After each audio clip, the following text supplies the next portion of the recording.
Thank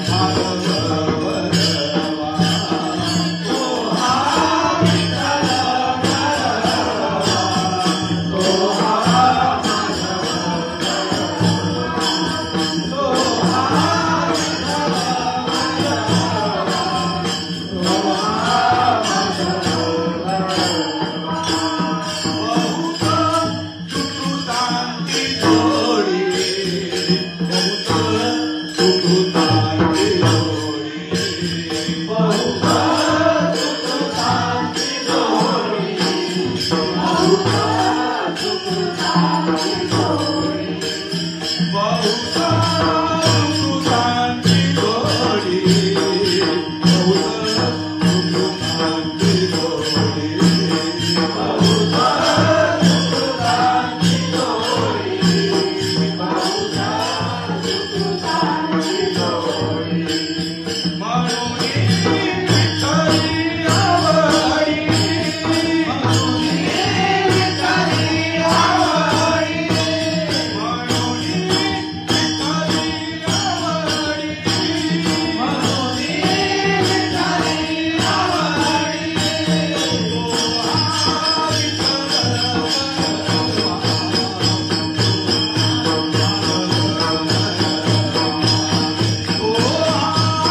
मिळो खावयान वाढो संतान, मिळो खावयान वाढो संतान,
सुरुवात करण्याआधी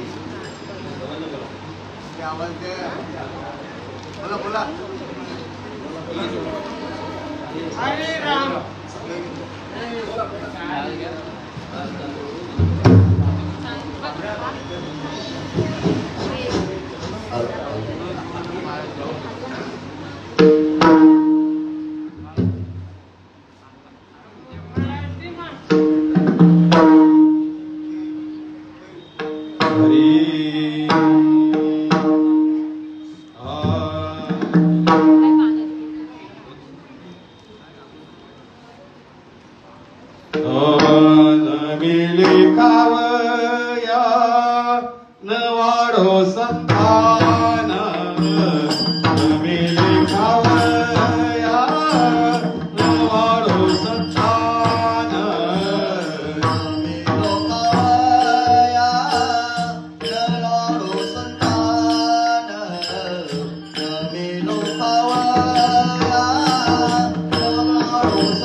असं आहे की हा जो अभंग आहे मी जो पाहिला होता तो जुन्या मालिकेत पाहिला होता आणि त्यावेळेस तो मला पाठ झाला होता. आता तो अभंग या मोबाईलमध्ये जो आहे थोडासा चेंजेस आहे. हेची माझी वाचा मज उपदेशी त्या ठिकाणी सांगत असेल असं आहे. थोडासा अर्थ तोच आहे, थोडासा फरक आहे, त्याच्यामुळे तुम्हाला बोलायला गेला सक्षम आहे. कारण तो अभंग वास्तविक पाहता चिठ्ठ्यावर लिहून दिला पाहिजे होता, ते राहील. तुम्ही सांभाळून घ्या, तुम्ही सांभाळून घ्याल या अपेक्षेनेच मी इथे उभा आहे. सगळ्यांच्या कृपेने तुमचं सांगायचंय, तुम्हाला सांगायचं, तुमचीच कृपा माझ्यावर झाली तर मी सांगू शकेन. बाबांची कोणत्याही कार्यक्रमाला सुरुवात करण्याआधी ध्यान देणं गरजेचं असतं आणि ते म्हणजे असं की आपली ही नित्याची पाक्षिक पंधरवड्याची एकादशी आपल्याकडे साजरी होत असते. या गोष्टीला आता जवळजवळ 30 ते 35 वर्ष लोटली आहेत. जवळजवळ मला 25 ते 26 वर्षांचा हा सहवास लागलेला आहे बाबांच्या तुमच्या सगळ्यांच्या कृपेने. आणि त्यात अजून एक दुधात साखर किंवा त्रिवेणी संगम आपण म्हणू, दुग्ध शर्करा योग किंवा त्रिवेणी संगम. आपल्या बाबांना आपले बाबा जे आहेत ते कोणी आपल्याला काही एखादी पदवी बहाल करावी याची आपण वाट पाहत नाही. आपले बाबा सच्चिदानंद सद्गुरू श्रीपाद बाबा हे एवढेच नसून ते जगद्गुरू आहेत हे प्रत्येक साधकाला तेव्हाच माहित होतं ज्या वेळेस त्यांच्या समोर जी व्यक्ती सद्गुरू म्हणून आली आणि त्यांनी उपदेश करायचा, अनुग्रह करण्याच्या हेतूने त्यांना समोर बसवले. त्याच वेळेस जो साधक म्हणजे जो तो जीव मुमुक्ष तुमच्या समोर बसला सद्गुरूंच्या आणि त्याने ज्यावेळेस सांगायला सुरुवात केली तेव्हाच हे कळलं की हे जगद्गुरू आहे, हे कोणी साधे सुधे महात्मे नाही. आणि अशा महात्म्यांना मला वाटतं 1-2 वर्षापूर्वी सुद्धा कानावर आलं होतं की हा पुरस्कार जाहीर करण्यात येणार आहे, परंतु थोड्याशा काही गोष्टींमुळे ते अडून राहिलं होतं. तर ते आता देण्यात येणार आहे असं आळंदीमध्ये घोषित केलं. आणि आपल्याकडची जवळजवळ महाराष्ट्रभरातली लोकसंख्या भरपूर आहे, परंतु जेवढे आले, एखाद्या घरातला एखादा माणूस, एखाद्या गावातला कसे का होईना तिथे त्यांनी हजेरी लावली. आणि मला वाटतं ज्यांनी तिथे हजेरी लावली यापेक्षा ज्यांनी तिथे हजेरी लावली नाही अशा देखील माऊलींना हा सोहळा इथे पाहता आला. त्याचं एक ज्वलंत उदाहरण म्हणजे आमच्या नंदाताई यांना इथे जे सुचलं ते आम्हाला कदाचित तिथे सुचलं नसतं. म्हणजे तिथे आम्ही आहोत यात नवल नाही, पण तरी सुद्धा तिच्या स्मरणात हा राहिला सोहळा की मला तिथे जाता आलं आणि ही उणीव तिला भासली आणि तिने इथे बोलून दाखवलं की राष्ट्रीय संत हा पुरस्कार माझ्या बाबांना तिथे घोषित करण्यात आला.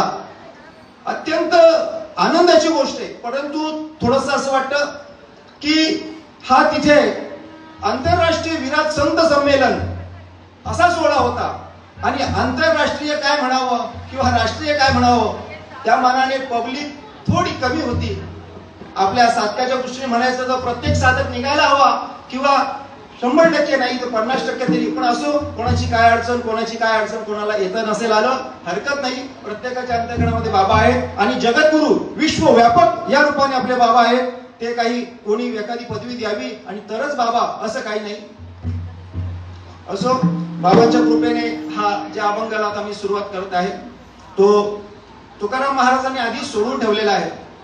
आणि मला एखादा दुसरा अभंग घ्यावा असं वाटलं असतं, पण का कोणास ठाऊक या आळंदीला माऊलींच्या संजीवन सोहळ्याला गेल्यानंतर आणि तिथे काही प्रकार असे पाहिलेत मी किंवा काही कानावर गोष्टी आल्या, काही पाहण्यात आल्या, तर अक्षरशः असं वाटलं की आपण काहीच नाही. ही मंडळी जी करते त्यापुढे आपण केलेला परमार्थ काहीच नाहीये. अशी मंडळी तिथे आली होती की अक्षरशः म्हणजे मागच्या वर्षी सुद्धा आली होती ना आज सुद्धा आली होती, या वर्षी सुद्धा आली होती. पायाचा ऍक्सिडेंट झाला होता माऊलीच्या त्यांच्या आणि पाय जवळजवळ तुकडा पडलेला. फक्त एखादीच नस असावी आणि त्या नसेच्या आधारावर त्यांनी ते काय ऑपरेशन केलं आणि त्या स्थितीत सुद्धा मागच्या वर्षी ती माऊली तिथे आली होती आणि मी त्यांना भेटलो. तर मी म्हटलं अरे बापरे, एवढी अशी स्थिती आहे तरी तुम्ही इथे आहात, बाबांची काय कृपा आहे तुमच्यावर, तुमची बाबांवर काय निष्ठा आहे. तर ते म्हणाले ये सब बाबा की कृपा है. आप बोले ना बिल्कुल सही है, क्योंकि मैं जिस वक्त गिरा, तुम्हाला माहिती असेल तो रिक्षावाला तुमचा तीन मुली आणि एक मुलगा. हाँ देखिए, बाबा की इतनी बड़ी कृपा है हमका कि ये जब सब हुआ ना तब हमारा पूरा ध्यान बाबा की ओर था.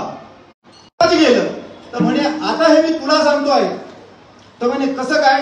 तर म्हणे तुझा विश्वास बसेल नाही बसणार, पण तुझे आणि माझे असे अनेक जन्म होऊन गेले आणि या हे जी गीता सांगितली ती गीता सांगून आज मला वाटतं जवळजवळ 5000 150 किंवा 200 वर्ष लोटली असावी. आजही ते ज्ञान जसंच्या तसंच आहे. तोच परिणाम होतो. कसा होतो. कारण की नामस्मरण हा एक असा विषय, असा एक रसायन आहे की जे ओतल्यानंतर परिणाम झाल्याशिवाय राहत नाही. जबही नाम हृदय जपा, जबही नाम हृदय जपा, विठ्ठल विठ्ठल.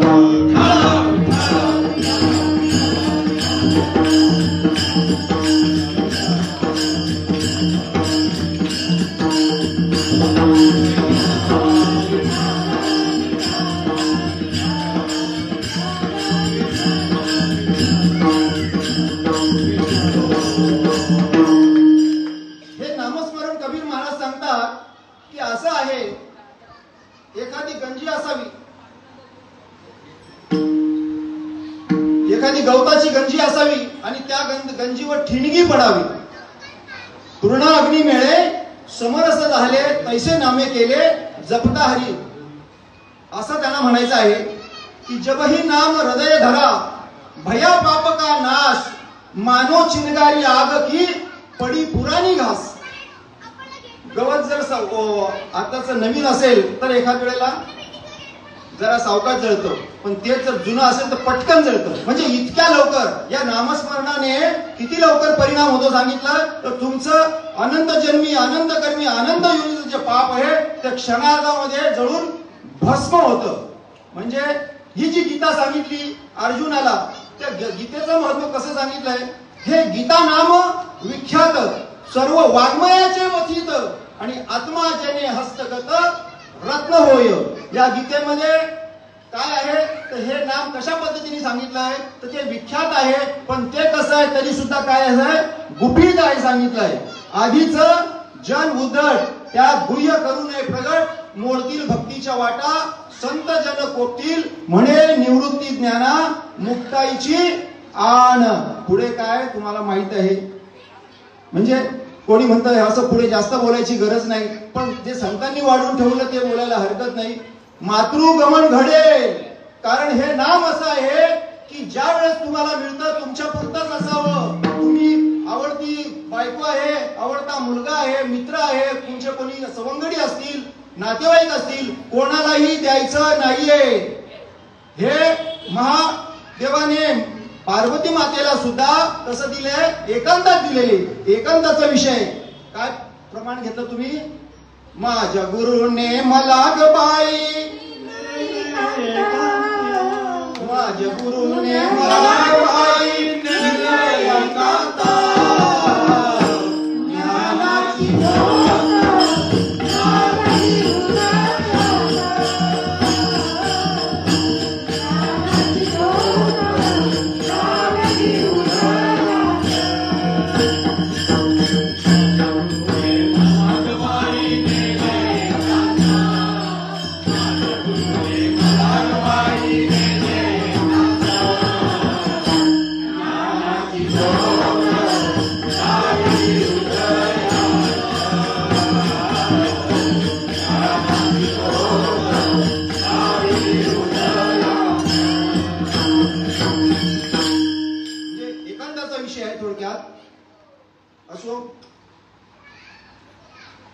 आपण एकदा बोलायला सुरुवात केली की मग कुठे थांबायचं हे आपल्याला कळत नाही, कारण आपण नवखे आहोत नाही का. आणि तरी सुद्धा आपल्याला उभे करतात, हे आपलं भाग्य समजायचं आपण, की ही जी आपली शाळा आहे एवढ्या वर्षांपासून आपण म्हणतो आम्ही शिकाऊ आहेत, आमची ही शाळा आहे. आज मला एवढे वर्ष झाले, कुणाला 30-35 वर्ष झाले, पण तरी सुद्धा तेच म्हणायचं मला काहीतरी शिकायचं आहे, कारण जे झाले ऐसे म्हणती ते काहीच नाही का. माणूस आयुष्यभर काहीतरी शिकतच असतो, अगदी म्हातारा झाला तरी त्याला काहीतरी शिकायचंच असतं. ते ज्ञान हे कधीही संपत नाही, माणूस संपून जातो, आयुष्य संपतं. असो, आपण आता पांडुरंगाला नमन घेऊ. पांडुरंगा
माऊलींना सुद्धा नमन करूया. ओम नमः ज्ञानेश्वरा.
ज्ञानेश्वरा करुणा करा दयाळा तुमचा अनुग्रह लादलो पवन झालो चराचरी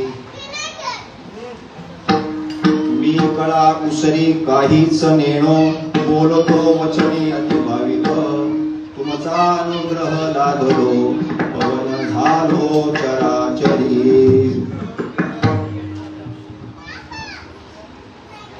गुरुर्ब्रह्मा गुरुर्विष्णू गुरुर्देवो महेश्वरा गुरुर साक्षात् परब्रह्म तस्मै श्री गुरुवे नमः तस्मै श्री गुरुवे नमः तस्मै श्री गुरुवे नमः धर्माच्या करिता आम्हा सदगती रामाने धाडियले ऐसे जाणोने राम भक्ती करिता ऐश्वर्य हे लाभले आता धर्म सख्या तुझ्या पुरतिया नम्रत्वतेने असे इच्छा होत असे मानसी करीत असे आदेह तुझा असे जय जय रघुवीर समर्थ ओम नमोजी अध्याय वेद प्रतिपाध्याय जय जय सुसौवेद्या आत्मरूपा देवा तुझी गणेशो सकळार्थमती प्रकाशो म्हणे निवृत्ती दासो अवधारी जोजी आत्मरूप गणेशो केल्या स्मरणा होय सकळ विद्येचे अधिकरणा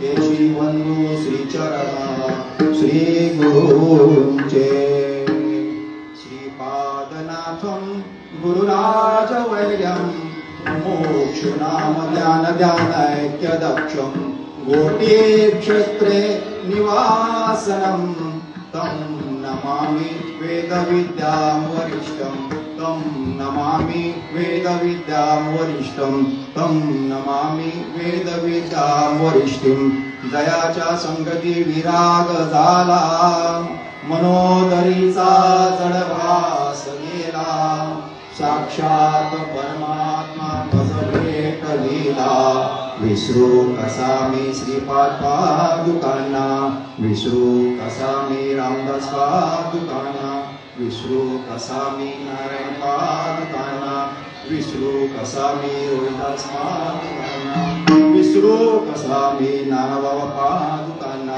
विसरू कसा मी शरद बाबा पादुकांना आता माझ्या भावा अंतराय नको देवा आले भागाते करीतो तुझेच नाम उच्चारितो दूर माझे मना पायी राखावे बांधून तुका म्हणे वाटे आता नको फुटू देऊ पाटे माझी बोबडिया बोला माझी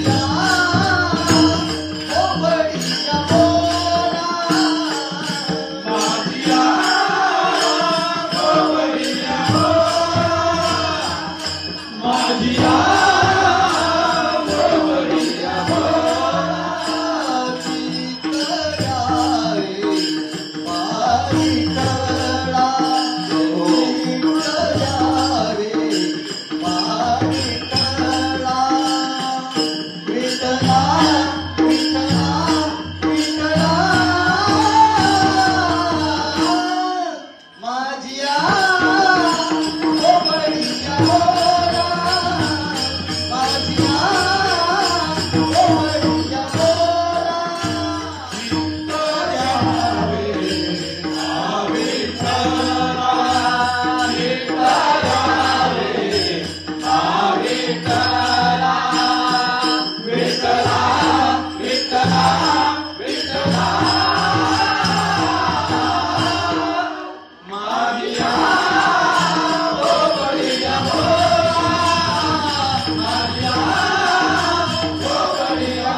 काही जरी झालं तरी परमार्थ सांगत असताना आज पद्धत अशी आहे की कोणी कुणाला विचारतच नाही तू कुठून आलायस, फक्त ऐकतात आणि बरं वाटलं की त्याचा उदो उदो करतात, गवगवा करतात, डोक्यावर घेतात, नाही का.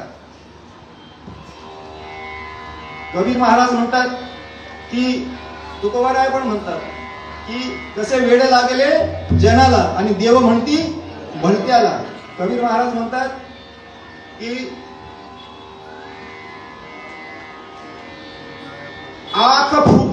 विवेक की, आंख फुटे विवेक की, लखेना संत असंत।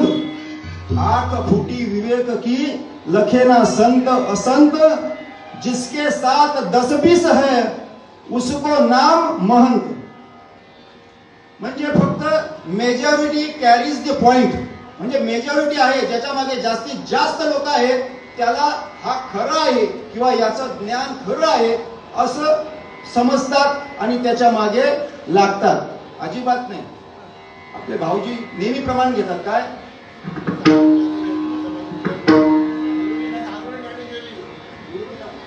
गुरु विना ज्ञान कळेना, अक्कल बाजारात मिळेना. गुरु विना ज्ञान कळेना, अक्कल बाजारात मिळेना.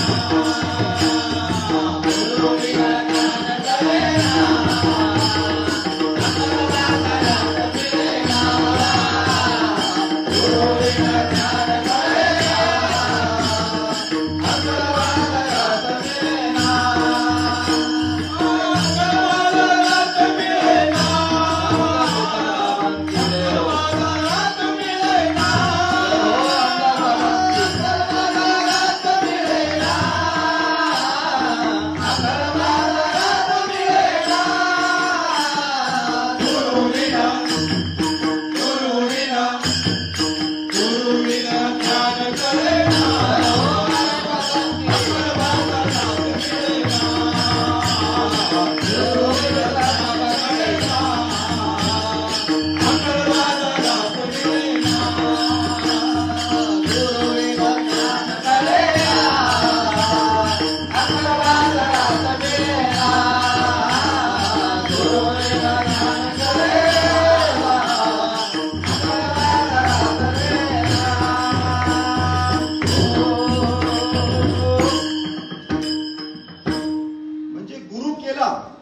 ज्ञान मिळतं, गुरु केला की ज्ञान मिळतं.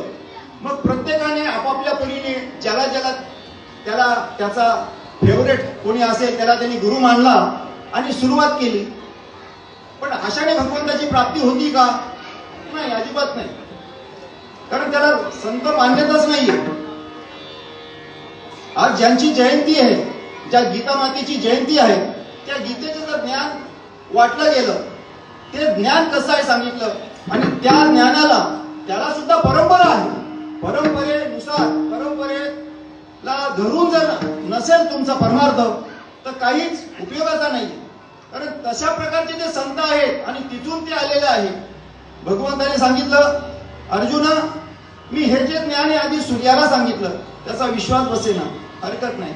मग म्हणे सूर्याने त्याचा मुलगा मनूला सांगितलं, मनुने त्याचा मुलगा इक्ष्वाकूला सांगितलं आणि इक्ष्वाकू राजाने पुढे जे जे होतील त्यांना ते सांगितलं.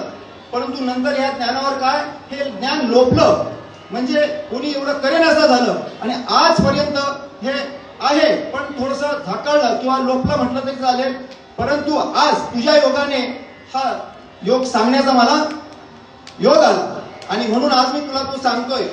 तू जर नीट ऐकलंस, अर्जुन हुशार होता, त्याला कळत होता, पण तो प्रतिप्रश्न करायचा तो कशासाठी? तुमच्या आमच्यासाठी. एकाच्या कैवडे उजवडे बहुतांचे कोडे. मी निमित्त होईल, मी अज्ञानी होईल, मी मूर्ख होईल. एरवी तरी मी मूर्खू, जरी जाहाला अविवेकू, परी संत कृपा दीपकू सोज्वळ वासू. माणसाने नेहमी नमतं घ्यावं, नम्रता घ्यावी. मला काही नाही येत, नाना मला काहीच नाही कळलं, नाना मला काहीच नाही कळलं असं अरविंद भाऊ आमचे नेहमी सांगणं बोलायचे नानांना. आम्हाला वाटायचं आता नानांनी सांगितलं हे कशाला म्हणतात ते कशाला म्हणतात, तरी आमचा अरविंद भाऊ बोलतो मला नाना हे नाही कळलं. आणि एवढ्या लोकात म्हणजे एवढ्या लोकांसमोर मी किती आमच्या पद्धतीपर्यंत पोहोचायचे होते हे गीतेचं पूर्ण ज्ञान. म्हणून अर्जुने तोपर्यंत तर धरली की मला आता हे कळलं, मी सगळ्या मोहातून आता मुक्त झाला. आता तू जसं सांगेल तसं करेन. मुक्त गुंतला होतो अर्जुन गुणे आणि मुक्त झालो श्रीकृष्ण गुरु. आता सांगणे पुसणे काहीच नाही, आता काही उरलेलं नाहीये. आता निश्चिंतीने पावलो विसावा, खुंटली धावा तृष्णेची या. तुम्हा आम्हाला जी तहान आहे, तुम्हा आम्हाला जी भूक आहे, ती भूक वास्तविक खरं जरी हे असलं की अन्न खाल्ल्याशिवाय हा जो जठर आहे जठराग्नी जो आहे तो शांत होत नाही आणि याची पुष्टी सुद्धा होत नाही या शरीराचं अन्न जर नाही खाल्लं तर. परंतु तरी सुद्धा संत सांगतात ते काही खोटं नाहीये. पाणी सुद्धा तसंच आहे की तुम्ही जोपर्यंत पाणी पित नाही परंतु तुमची तहान भागूच शकत नाही, पण तरी त्याच्या पुढे संतांनी सांगितलं ते खोटं असूच शकत नाही. अन्न जे आहे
ज्ञानेश्वरीमध्ये जैसा अमृताचा निर्धरू प्रसवे दयाचा जठोरू तया क्षुदे तृषेचा अडधरू काहीची नाही. तुमची तहान आणि भूक ही फक्त नामस्मरणावर आहे. आजही त्या दिवशी चेतन महाराजांनी सांगितलं कल्याणच्या कीर्तनामध्ये की एक वेळ माणूस 21 दिवस उपाशी राहू शकतो अन्न आणि पाण्याशिवाय, परंतु श्वासाशिवाय राहू शकत नाही, नाही का. म्हणजे तुमचा श्वास जो आहे तो तुमचा सर्वस्व आहे. म्हणून श्वासाला किंमत संतांनी दिलेली. काय श्वासाला किंमत दिलेली आहे की श्वासागणित तुमचं भजन व्हावं यासाठी तुम्हाला जे नामस्मरण मिळतं त्याला नामस्मरण म्हटलेलं आहे. तुमचा श्वास फुकट जाता नाही. कबीर महाराज म्हणतात कबीर का हे कमाल को, त्यांच्या मुलाला म्हणतात की तू बरचसा ढोल वगैरे वाजवतो, व्यवस्थित वाजवतो, बाकी बाता मारतो, लोकांना ज्ञानाच्या गोष्टी करतोस, पण तुझं लक्ष आहे का. ते आमची म्हणाली मगाशी की मला नेहमी म्हणतात तू नामावर नाही नामावर नाही. मला माहिती आहे सगळे नामावर आहेत, ज्यांनी अनुग्रह घेतला ते नामावर आहे, परंतु स्थिती कळते ना माऊली, स्थिती कळते प्रत्येकाची, कोणी असो. म्हणजे तिचं उदाहरण म्हणून नव्हे तर कोणालाही तुमचा चेहरा सांगतो तुम्ही कसे आहात, आतून किती नामस्मरण करताय, तुमच्या अंतःकरणामध्ये प्रेमाचा झरा कसा. म्हणजे ही आठवण का आपण देतो, आठवण तुम्ही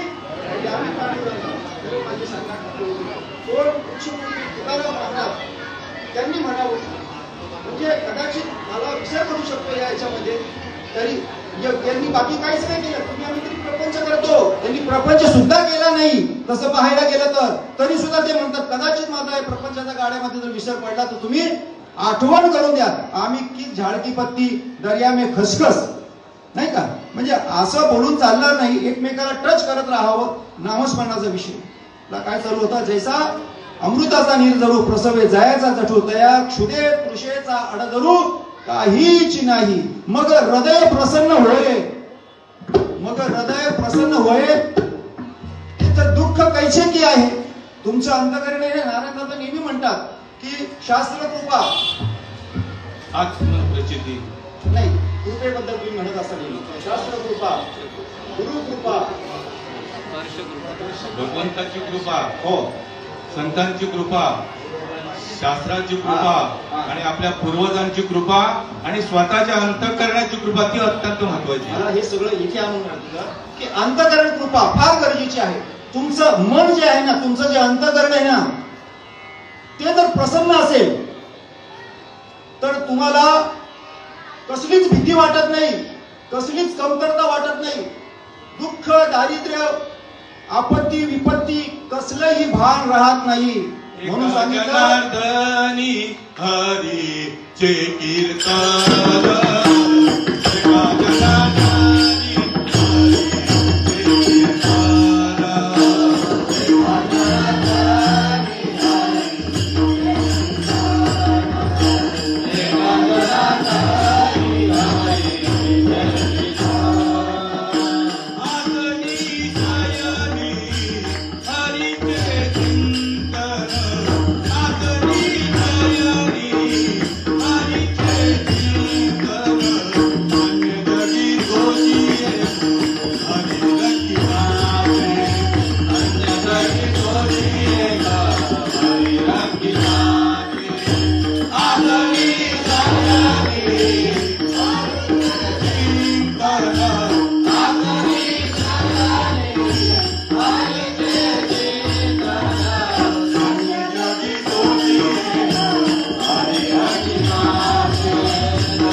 कारण जनार्दनी आसनी जनार्दनी हरीचे कीर्तन, हरीचे कीर्तन, आसनी शयनी हरीचे चिंतन, धन्य जगी तोची एक हरी रंगी नाते. बिलकुल बिलकुल. माऊली हेच सांगतात, ऐके जया प्राणियाच्या ठाई, या ज्ञानाची आवडी नाही, आणि तयाचे जियाले म्हणो काही, वरी मरणाचा अंग. या ओळीवर आपल्याकडे बरेचशी लोक बऱ्याचशा प्रकारे भाष्य करतात. आता ज्याचं जसं अंतकरण असेल, ज्याचा जास्तीत जास्त प्रेमळ असेल तो प्रेमाचा भावार्थ तिथे मांडतो. एखाद्याच्या ठिकाणी उद्वेग असेल या ओवीबद्दल, म्हणजे खूप, उदाहरणार्थ नारायण महाराज झाले, आमची मोठी आई म्हणजे आम्ही ज्यांना वहिनी म्हणतो, आमची लक्ष्मी वहिनी असेल, किंवा अजून कोण कोण आमचे जयहरी असतील, प्रत्येकाच्या ठिकाणी या ओवीबद्दल आहे प्रेम. माऊली आहेत, कोण आहेत? त्या जगाची माऊली आहेत. आणि त्यांचं अंतकरण कसं आहे? ज्यांनी विसोबा खेचारण, ज्यांचे पायाजवळ उभं राहायची ज्यांची लायकी नव्हती, त्यांना गुणाचा गुरु बनवला, नामदेव रायांचा गुरु बनवला. विचार करा, म्हणजे इतके जगाचे हाल अपेष्टा सहन केले, आणि तरी मग त्यांच्या मुखातून तसं निघेल का? तर नाही निघणार. पण उद्वेग जो आहे ना, तो काय करेल काय सांगता येत नाही. कोण कधी कशी ओवीचा भावार्थ कसा मांडतो, कोण कसा मांडतो. आमच्या जयहरींचं म्हणणं एक आहे, त्यांनी कुणाला सांगितलं नसेल पण मी सांगतो. त्यांना असं वाटतं कुणाला काय सांगत बसो, कुणाला काय सांगत बसो, पण मी सांगतो की असं सांगायला पाहिजे.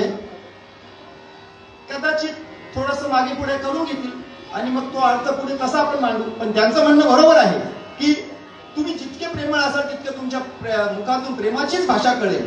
पण कधी कधी काय होतं की लातो को भूत बातों से नहीं मानते. मग एखाद्या वेळेस तिथे तसं चालावं लागतं. म्हणून तिथे या ओवीचा भावार्थ काय आहे? ऐके जया प्राणियाच्या ठाई, या ज्ञानाची आवडी नाही, आणि तयाचे जियाले म्हणो काही, वरी मरणाचा अंग. या ज्ञानाची प्राप्ती, कोणत्या ज्ञानाची? जे आजच्या स्थितीला 5,000, 150, 200 वर्षापूर्वी जे ज्ञान अर्जुनाला सांगितलं, तेच ज्ञान आजही तुम्हा आम्हाला मिळतंय. फक्त आम्ही गैरहजर का आहोत? आमचा त्याच्यावर विश्वास नाही, किंवा आम्हाला त्या गोष्टी करण्यासाठी काही गोष्टींचा अडसर वाटतो. अडसर कोणत्या गोष्टी?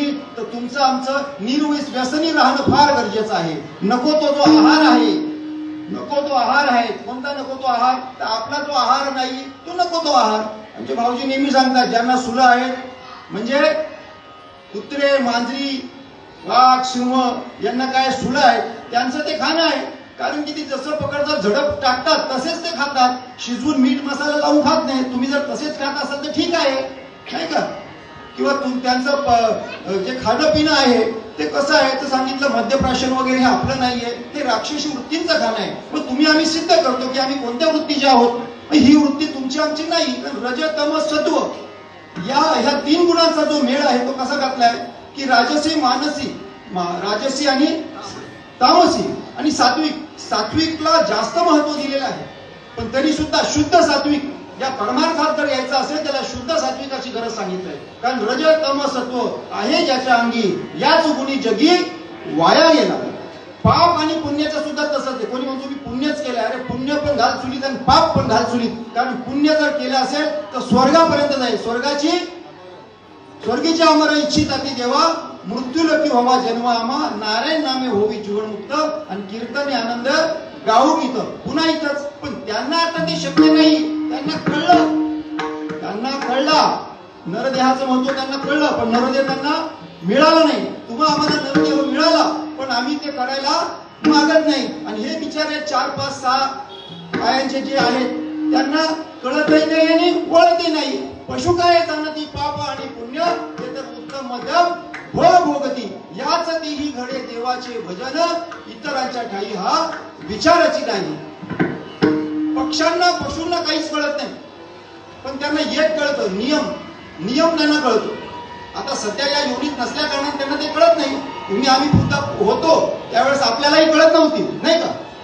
आपल्याला कधी कळलं? आता कळलं. कधी? पाप पुण्य समान समी, तेव्हाच पावे ही कर्मभूमी. म्हणजे पाप पुण्य आमचं समान झालं तेव्हा मिळालं. पाप जर जास्त असतं तर मिळालं नसतं, पुण्य सुद्धा जास्त असतं तर कळलंच नसतं आम्हाला. पाप पुण्य करुणी जन्माये तो प्राणी, पाप पुण्य करुणी जन्माये तो प्राणी, पाप पुण्य करुणी जन्माये तो प्राणी, पाप पुण्य करुणी जन्माये तो प्राणी. नरदेहाचे आणि केली आणि केली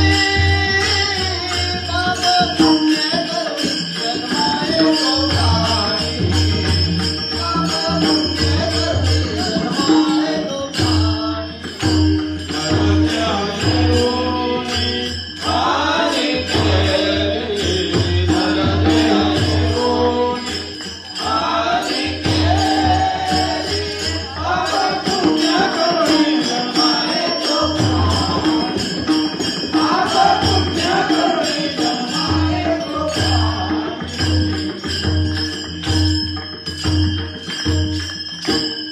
बहुत सुकृते नरदेह प्राप्ती, बहुत सुकृते नरदेह लादला, बहुत सुकृते नरदेह लादला, परी भक्ती विना गेला अधोगती. किंवा माझी भक्ती विना, माझी भक्ती विना, किंवा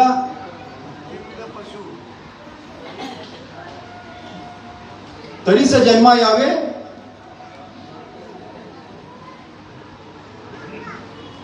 धन्य माय व्याली. सुकृताचे फळ परी फळ ते निर्फळ हरिविण. याला नरदेह मिळालेला आहे फक्त याच कारणासाठी, पण हा करत नाही. पावोनी मनुष्यपणा जो न साधी या ब्रह्मज्ञाना, तो लांडा गर्दब किंवा दाढीचा मेंढा. डॉक्टर सांगतात दाढीचा मेंढा किंवा लांडा गर्दब जाणा पुच्छविण दुपाई. म्हणजे जनावरात गिनती त्याची. कारण आम्ही जे आलो ना ते एवढ्या योन्या करूनच आलो, आणि आता जर समजा हे नाही कळलं तर आम्ही कुठे जाऊ? पुन्हा त्याच नीच योनीला जाऊ. स्वर्गाचं पुण्य संपलं की लात, भुंड्यावर लात, आणि तो खाली कुठे? या योनीमध्ये डुक्कर, कुत्रा, म्हणजे अगदी नीच योनी, ज्याला आपल्याकडे कमी दर्जाचं मानलं जातं. माता आद्य काय कामाचा,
छंद होता. या संप्रदायात येण्याआधी छंद होता. काय छंद होता? तर आम्ही ट्रेनने प्रवास करायचो. आमचा मुंगऱ्याचा ग्रुप होता. मग आम्ही वाजवायचो आणि पिक्चरची गाणी म्हणायचो.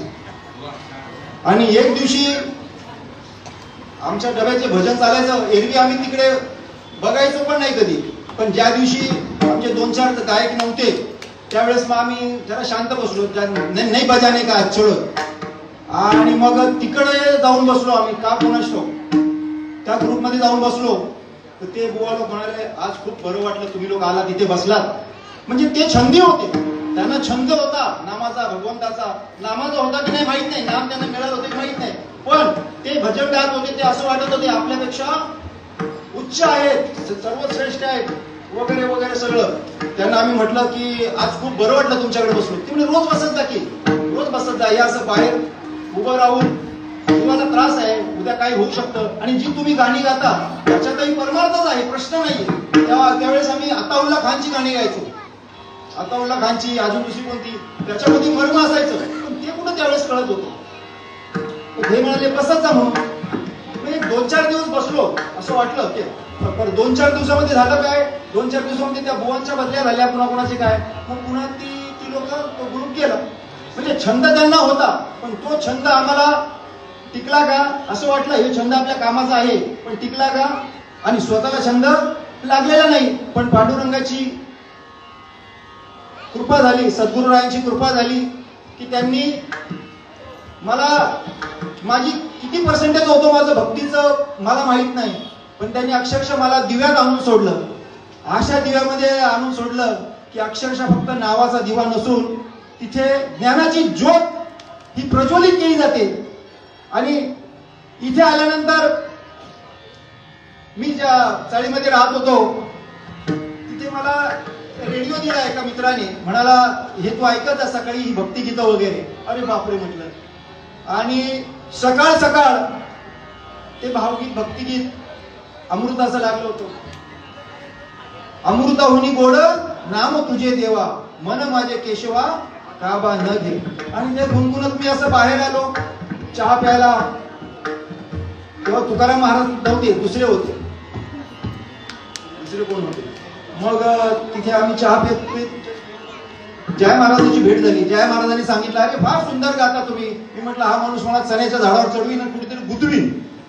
म्हटलं नाही नाही, मी एवढं काही खास नाही घेत. नाही म्हणे, तुमच्या अंतःकरणामध्ये भक्तीचा ओलावा आहे, त्याशिवाय हे बाहेर निघत नाही. अंतरीचे अंधेरीचे धावे बाहेर सोपावे, नाही का.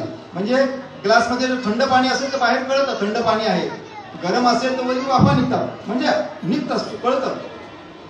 मग ते म्हणाले की तुम्हाला एक मी ओवी म्हणून दाखव. त्यावेळेस शिवी माहिती होती, ओवी माहित नव्हती. ओवी म्हणजे काय हे माहित नव्हतं. शिवी म्हणलं ओवी काय आहे, तर त्यांनी सांगितलं माऊली ज्ञानेश्वर महाराज. म्हटलं हे ऐकलेलं आहे मी शाळेत असताना. ते चौघ भावंड भिंतीवर बसलेले आणि समोरून वाघावर, जिवंत वाघावर आणि सर्पाला हातात घेऊन येणार सांगदेव महाराज, ते माहिती. अरे म्हणे तुम्हाला बरंच माहिती आहे. मग त्यांनी ओवी म्हणून दाखवली. ओम नमोजी अध्याय वेद प्रतिपाद्या जय जय सुसंवेद्य आत्मरूपा देवा तूचे गणेशू सकळार्थमती प्रकाशू म्हणे निवृत्ती दासू अवधारी जोजू. माझ्या अंगाला काटा मारला की ही अशी व्यक्ती समोर बघितलं तर रूप इतकं विदूर दिसतंय. आणि असं साक्षात त्यावेळेस मला कळलं की वाल्या कोळी जो होता तो असाच असावा.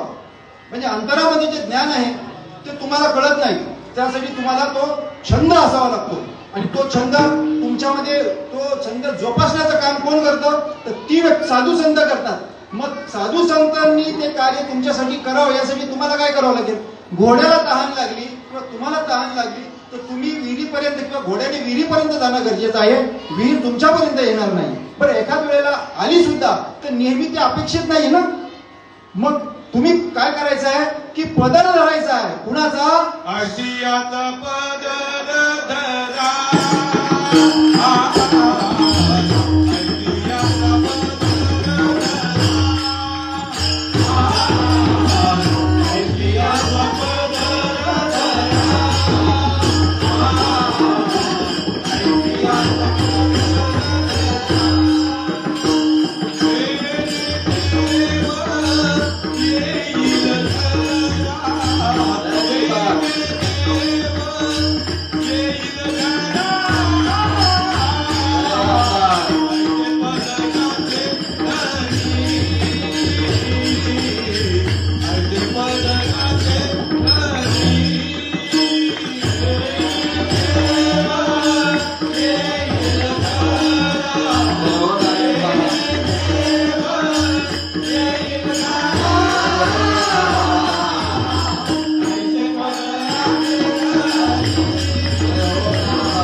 विचार येत होता, कारण रविवार असल्या कारणानं माझा नेम होता की दर रविवारी मुंबईला जायचं. समोर ते हॉटेल होतं, तिथे मस्तपैकी 2 डबल भुर्जी पाव खायचा. सांगतो जे आहे ते सांगतो. एखाद्या वेळेला आता या स्थितीला काय बोलून दाखवतो, कारण की आम्ही पूर्वी काय होतो आणि आज काय झालो. परिवर्तन करावं लागतं, परिवर्तन होत असतं. आज लोक नमस्कार करतात ते उगवत्या सूर्याला, मावळत्याला नाही. म्हणजे आम्हाला नका करू, त्या ज्ञानाला करा, कारण ते ज्ञान कसं आहे, अनादी आहे आणि ते आजही तडपतं आहे, तेजस्वी आहे. त्या ज्ञानाचा स्वीकार करावा. तर आम्ही पदर धरला. त्या महाराजांनी सांगितलं, जया महाराजांनी, की माझ्याबरोबर थोडं येता का. तर मनात विचार आला की आता हे कुठे नेतात, किती वेळ नेतात माहिती, मला भूक लागलेली, मला तर माझा नित्यनेम हा आहे. म्हटलं असो, एका दिवसासाठी बघूया, जाऊया. त्यांनी साटम महाराजांकडे नेलं. साटम महाराजांनी पाहिलं, विचारलं, सगळी चौकशी केली, उलट तपासणी केली. तरी काय म्हणे, हा हलत नाही, म्हणजे याला घ्यायचंच आहे. पण आपल्याकडे एक आचारसंहिता होती त्यावेळेस, की येणारा हा मुमुक्षु जो आहे त्याला निदान 8 दिवस, 15 दिवस, एखाद महिना, म्हणजे तो तप धरतो की नाही या परमार्थासाठी, ही आपल्याकडे आचारसंहिता होती. म्हणाले, बघा तुम्हाला एखाद महिना आमच्याकडे यावं लागेल, बसावं लागेल आमच्यामध्ये, आणि मग कदाचित तुमचा जर विचार बदलायचा असला तर मग बदलून घ्या, आणि मग जे करायचं ते करा. असं नको व्हायला घाई घाईमध्ये काही निर्णय घेतला. मी म्हटलं, मी ऑलरेडी लेट झालो आहे, एवढी वर्ष माझी फुकट गेली असं मला वाटायला लागले.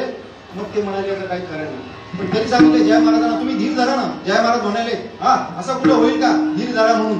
उद्या जर या जीवाचं काही बरं वाईट झालं त्याला जबाबदार कोण आहे. तर ते म्हणाले, असं होत नाही, ज्याचा निश्चय पक्का आहे ना, तर हे घेतल्याशिवाय जाऊच शकत नाही. मग जया महाराजांनी तिथून मला काढलं. भाऊ तुम्ही देत नाही, बघतो आता मी काय करायचं. मला काढलं, काका महाराजांकडे नेलं, विनायक काका पाटील त्यांच्याकडे नेलं. त्यांनी सांगितले, तू जया, तुझी जी स्थिती मला समजतं, की बाबा एकदा साधक नेलं की त्याला अनुग्रह करायलाच पाहिजे, आणि उद्या त्याचं काही बरं वाईट झालं तर तेवढ्या दिवसामध्ये तर तसं नाहीये. त्यांचा निश्चय पक्का आहे ना, तर त्यांना आजच भेटल. साटम बुवांनी सांगितलं ते अगदी योग्य सांगितलं. पण तू काळजी करू नको, त्यांना मिळायचं तर आजच मिळेल, नाही का. तुका म्हणे होता ठेवा तो या भावासपाट, किंवा तुका म्हणे येथे नाही चाललं तर तातडी प्राप्त काळ घडी आली. त्यांचा प्राप्त काळ जर आला असेल तर त्यांना आज मिळाल्याशिवाय राहणार नाही. आतमधून त्यांची ती उत्कंठा किती आहे, उत्सुकता किती आहे हे कळेल ना. मुमुक्षाची हीच परीक्षा आहे. म्हणजे जया, तू घाबरू नको. 4:30-5 तिथंच वाचले. नंतर साटम भाऊचं दुकान तळ्याच्या काठी होतं, तळ्याजवळ कपड्याचं दुकान होतं. मग तिथं गेलं, पुन्हा तीच चर्चा. विनायक काका म्हणतात, साटम महाराज, जो जीव तुमच्याकडे आला होता, तुम्ही आचारसंहिता काय घेऊन बसले. म्हणे मी आचारसंहिता पाळणार, आपल्या केंद्रामध्ये आचारसंहिता लागू केलेली आहे. तर मी म्हटलं, हे पहा, मला काही माहित नाही याच्यातलं, पण एक सांगतो, मी आज या क्षणापासून हा देह तुमच्यासाठी वाहिला, संतांसाठी वाहिला, आणि मला तुम्ही माघारी लोटू नका. काही झालं तरी 1 महिना नाही, 1 वर्ष ठेवा मला तुम्ही, 2 वर्ष ठेवा, पण मला स्वीकार केला माझा असं तुम्ही शिक्कामोर्तब करा. म्हणे तुमचा स्वीकार झालेला आहे, तुमचा जो निर्णय आहे ना तोच तुमचा स्वीकार आहे, तुम्ही टेन्शन घेऊ नका. मग तिथे 6:30, 7, 8, 9, 10 बरेचसे कोण भेटतोय, तीच सांगता करतोय. आणि 10:30, पावणे 11 वाजले होते रात्रीचे. लाईट सुद्धा गेली होती. यांनी मला दातिवलीला नेलं. म्हणे आता आपण एक सद्गुरू आहेत शरद बाबा म्हात्रे म्हणून, त्यांच्याकडे नेऊया, ते आहेत का घरी बघूया. आणि कुत्री भुकतायत. मी म्हटलं काय असेल माझ्या भाग्यात ते बघू बाबा. आता कुत्री भुकतायत, एवढा काळोख आहे. नंतर विचार केला की तमसोमा ज्योतिर्गमय, नाही का, अज्ञानाकडून ज्ञानाकडे किंवा अंधाराकडून प्रकाशाकडे, हेच असावं म्हटलं. पाहूया. आणि त्यांचा दरवाजा ठोठावला. शरद बाबा आल्याशिवाय बाहेर, माळा गळ्यामध्ये आणि उघडे भंग, अशी उदी वगैरे लावलेली. अवधूत चिंतन श्री गुरुदेव दत्त असं माझ्या मुखातून निघालं. म्हणजे बाहेर नाही निघालं, आतल्या आतच. तो म्हणजे काय काय एवढ्या रात्री काय, म्हणजे कोणाला आणलं तुम्ही. मग आतमध्ये घेतलं आणि त्यांनी पण माझी उलट तपासणी केली. सांगितलं, तुम्ही शिकलेले आहात, कशाला यांच्या नादाला लागता, असं काही करू नका. खाय प्यायचे तुमचे दिवस आहेत, चांगलं चुंगलं खा, प्रॉपर्टी बनवा, लग्न करा आणि चांगलं जीवन जगा. याच्यामध्ये दुसरं काही ठेवलेलं नाहीये. तर म्हटलं बाबा, मला हे सगळ्यांनी सांगून झालं आणि मी एकच उत्तर दिलंय की मला हे सगळं सोडून संत ज्या मार्गावर आहेत त्या मार्गावर मला लागायचंय. मग मला त्यांनी तिथे जो अनुग्रह केला, तो अनुग्रह होत असताना मला खरोखर असं वाटत होतं की हे जे आहे हे कुठेतरी पूर्वी मला एखाद्या वेळेस स्पर्श झाला असावं, कारण त्यावेळेस असं वाटलं की हे कुठेतरी ऐकल्यासारखं आहे, पण ते आठवच ना कुठे ऐकलंय की काय. कारण की हे जे ज्ञान आहे ते एक आनंद संप्रदाय सोडून दुसरीकडे कुठेच नाही, आणि जर कुठे जर असेल तर तो आनंद संप्रदायाचाच अंश असावा. म्हटलं असो, आणि मग अनुग्रह दिला. आणि मला त्यांनी जास्त काय बसून ठेवलं नाही. ते म्हणाले की याला न्या, मला सकाळी पण पहाटे उठून जायचं आहे, आणि याला आता चिंतनाला बसून घ्यायचं म्हटलं जास्ती वेळ, तर हो म्हटले. काका म्हणाले की ठीक आहे, नेतो. आणि दुसऱ्या दिवशी या लोकांनी काय केलं की ही समोर तेवढ्या रात्री दाखवलं मला, हे केंद्र आहे. आता रात्र झालेली आहे, हे केंद्र आहे, लोक झोपले पण जागा दाखवून ठेवतो. हे केला केंद्र म्हणतात. तुम्ही रोज येऊन इथे साधना करायची आहे, नामचिंतन करायचं आहे. आणि तिथे गेल्यानंतर अरविंद महाराज भोईर जयहरी म्हणून एक व्यक्ती आहे, साधू संत, तुम्ही कदाचित त्यांना याआधी सुद्धा पाहिलं असेल, पण तेव्हा तुमचा विश्वास बसणार नाही ही तीच व्यक्ती का म्हणून. तर यांनी हे सगळं केंद्र जे आहे हाती घेतलेलं, नुसतं हाती नावापुरतं घेतलेलं नाही, तर स्वतःला वाहून घेतले. यांनीच नव्हे तर यांच्या सबंध घरातल्या सगळ्या मेंबरने वाहून घेतलेलं आहे, आणि ते तुमच्या अनुभवाला येईलच. आणि दुसऱ्या दिवशी मी गेलो. अरविंद महाराज सगळ्यांची अवस्था करून घेत होते, कुणाला काही सांगत होते, ते पण उघडे भंग होते, आणि चकोटी केलेली होती, शेणी शिखा ठेवलेली होती. ते बघून मला असं वाटलं की मी योग्य ठिकाणी आलो. कारण बऱ्याचदा काय होतं की पेहराव माणसाचा बघितल्यानंतर खूप फरक पडतो, नाही का. शर्ट पॅन्टवर असणारा माणूस आणि असा वेशामध्ये असलेला माणूस खूप फरक पडतो. चेतन महाराजांनी मला बऱ्याचदा टोकलेलं आहे, महाराज ड्रेसवर येत जा, ड्रेसवर येत जा. माझी काय अडचण आहे ते त्यांना नाही माहीत, पण ते सांगतात ते अगदी योग्य आहे. याचा खूप परिणाम आहे. परंतु असा जो परिणाम वाले आहेत ते सगळे संतच आहेत असं सुद्धा नाही, आणि जे पॅन्ट शर्ट मधले आहेत ते सगळे पॅन्ट शर्ट वालेच आहे असं सुद्धा नाही. ज्ञानाला फार महत्व आहे हे सुद्धा त्यांनी सांगितलं, परंतु हे फार गरजेचं आहे. युनिफॉर्मला फार महत्व आहे. आपण शाळेमध्ये युनिफॉर्म घालूनच जातो.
जयहरींनी बसून घेतलं ध्यानाला.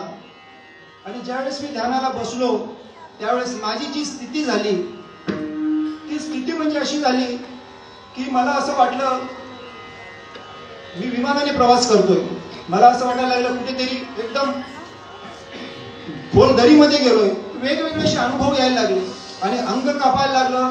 कुठे असं मागे हात गेले माझे, मी पुढे घ्यायला गेलो तो येईना. जे म्हणतात असं काही करू नका, नाही तर हात मोडतील तुमचे, पण येत सुद्धा नाही. इतके जखडले गेले. म्हणजे पुढे जाऊन जाऊन एवढं चिंतन झालं आणि त्या चिंतनातून जयहरींनी सावकाश सावकाश डोळे उघडायला सांगितले मला. आणि मग डोळे उघडल्यानंतर मला सगळं दिसायला लागलं. काय दिसायला लागलं तर हा माझ्या शरीरात झालेला जो बदल आहे तो कोणामुळे झाला? तर यापूर्वी मी देवाचं काही करत नव्हतो, पण सकाळी अगरबत्ती तरी करत होतो आणि त्यावेळेस मला काहीच कळत नव्हतं, तरी सुद्धा अगरबत्ती करत होतो आणि त्याचे पुढे परिणाम म्हणजे बेनिफिट मला असं होतं, सकाळी जर अगरबत्ती ओवाळली तर दिवसभरात माझा सगळा दिवस चांगला जावा, मला फायदा व्हावा. पण हा फायदा असाच होत नाही. तर त्यासाठी तुमच्या भाग्यात असावं लागतं. काय? अन्न मान धन येतो प्रारब्धाधीन, सकल पदार्थ है जगमाही, परी कर्महीन वह पावत नाही. त्यासाठी तसे कर्म करावे लागतात. आणि तुम्ही ही जी अपेक्षा करतात त्या अपेक्षेला तुम्हाला पाहिजे तसं मिळेल सुद्धा एखाद वेळेला, पण मग तुम्ही वाहवत जाण्याची शक्यता आहे की मी एवढं केलं तर मला एवढं पाहिजे तेवढं पाहिजे. पण आमच्या श्रीपाद बाबांच्या कृपेने आम्हाला हे कळलं की तुम्ही जेवढं मागाल तेवढं गुंतत जाल, तुम्ही मायेमध्ये राहाल. जेवढे तुम्ही हात असे ठेवाल ना तेवढे तुम्ही भगवंताच्या नामाच्या नामस्मरणाच्या आणि पारमार्थिक व्हाल. आणि जेवढे असे घ्याल तर तुमची इच्छा वाढत जाते पुढे, आणि ती इच्छा तुमची बात करायची असेल म्हणून हा तुकाराम महाराजांचा अभंग आहे की न मिळो अन्न खावाया. त्यांनी तर प्रॉपर्टीचं सोडूनच द्या. ज्यांना ज्यांना प्रॉपर्टी आहेत त्यांच्या कशामध्ये आहे? भाग्यात आहे म्हणून त्यांना मिळालेले. ज्यांना भाग्य नाही त्याच्याबद्दल काय? मग ते सुद्धा भाग्याचेच आहे सांगितलं. न मिळो खावाया, खायला नाही मिळालं तरी चालेल, आम्हाला मुळबाळ नसलं तरी चालेल, असलेलं गेलं तरी चालेल, पण नारायणाची कृपा आमच्यावर सतत राहावी. कारण हा नरदेह तेवढ्यासाठीच मिळाला आहे, नारायणाशी प्रेम करण्यासाठी, त्याच्यावर जीवापाड प्रेम करण्यासाठी. आणि ह्याची माझी वाचा मज उपदेशी, माझी वाचा मला हाच उपदेश करते, सतत हेच कर आणि लोकांना तू हेच सांग असंच सांगते. आणि विटंबो शरीर होत का विपत्ती. या जीवन जगत असताना तुमच्यावर अनेक प्रसंग येऊ शकतात. कोणी इंजिनाखाली येऊ शकतो, कोणी भिंतीखाली येऊ शकतो. चोखोबराय संघाचे नारायण दादा इंजिनाखाली आले होते. कोणी रिक्षाखाली येऊन कोणाचा पाय तुटू शकतो, कोणी विहिरीत, कोणी शॉक लावून, कोणी सर्पदंशाने, अगदी कसंही होऊ शकतं. मला एकच म्हणायचं आहे, या अनुग्रह तुम्हाला झाला, तुम्हाला प्रबोध झाला, या चिंतनातून तुमच्या जर हे लक्षात येत नसेल की या सगळ्याशी माझा काही एक संबंध नाहीये, हे प्रारब्ध अधीन आहे, माझे भोग आहेत किंवा काय असेल ते असेल, पण नामस्मरण करणं हा माझा जन्मसिद्ध अधिकार आहे. कारण माझी पदवी एकच आहे, इतर सगळ्या पदव्या पोटाची खळगी भरण्यासाठी आहे. परंतु मनुष्य देहाची ज्ञाने सच्चित आनंद पदवी घेणे आणि एवढा अधिकार नारायणे कृपावलेखन दिदला असेल. ही पदवी जी तुम्हाला आहे, ही पदवी घेण्यासाठीच हा नरदेह लादलेला आहे. नरदेह निदान लागले हाती, उत्तम सार उत्तम गती, जे देवचे हो म्हणती ते देवच होती, तरी चित्ती कान धरावे. मला जवळजवळ वेळ संपलेली आहे आणि विठोबा रखुमाई विठोबा रखुमाई, विठोबा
पटला असेल असंही नाही, तुमच्या बुद्धीला पटला असेल तर घ्या आणि नसेल पटला तर मला सांगा इथे असं आहे, म्हणजे मी पुढे माझ्या चुका दुरुस्त करीन. घेतलेला अभंग न मिळो खावया न वाढो संतान परी हा नारायण कृपा करी हेची माझी भाषा मज उपदेशी आणि लोकांशी सांगत असे. विडंब शरीर होत का विपत्ती परिचित्ती राहो नारायण तुका म्हणे हे अवघे नाशिवंत आठवे गोपाळ त्याची हित हेची माझी वाचा मज उपदेशी आणि लोकांशी सांगत असे.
जय विठ्ठल जय हरी विठ्ठल जय